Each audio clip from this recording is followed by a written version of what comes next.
One of the weirdest comments I get whenever I criticize the Trump administration and all of the harm to different communities that he's going to do with all of his executive orders and his cutting of funding to things like Medicaid. People say, girl, you have like a sparkly headband. You obviously are sitting in like a luxury car. You're going to be fine. This is going to be great for you. Excuse me?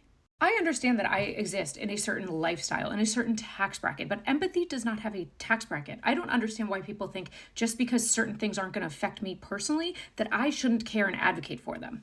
I am also not a trans individual. I am not also not a person of color, and yet I still will talk about DEI and I will talk about anti-trans legislation because there's a level of human compassion, and I don't understand why you think that comes with a certain tax bracket. And honestly, as somebody who grew up around people with a lot of money, this kind of clocks, okay? I've always said people with a lot of money sort of lose their soul, lose the plot a little bit.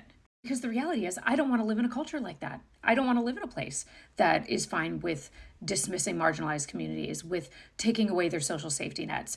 I think that's inherently evil. My God, shouldn't it be those of us who aren't going to lose as much being the ones leading the charge, or at least using our privilege for good? Because people are so easy to dismiss others when they're talking about things that'll directly affect them. It's much easier to dismiss a trans person talking about anti-trans legislation. It's so much easier to dismiss a person of color or a Black person talking about the effects of DEI. But it doesn't dismiss the inherent wrongness in these sorts of legislation.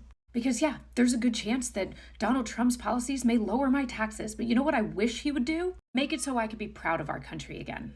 A society is an ecosystem, and if you are not investing at the bottom, you have no business reaping the benefits at the top.